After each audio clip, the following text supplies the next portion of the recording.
Z nami je pa Žiga. On je seksualni delavec.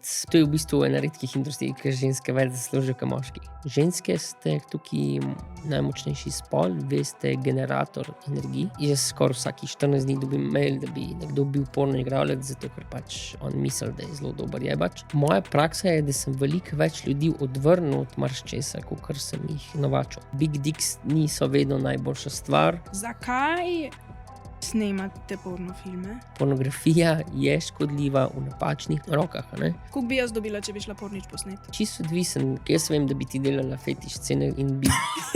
Te ljudje so v privatnem življenju zelo zadržani, kar se tiče seksa. Zame je bilo pomembno, da je seks kot ples. Grozna stvar, mlade punce se podajajo v prostitucije iz dolgočasja. Kaj, če bi tvoja hčerka prišla do tebe, ko bi bila 18 in bi rekla, jaz pa bi rada bila najbolj slavna svetovna porno igralka?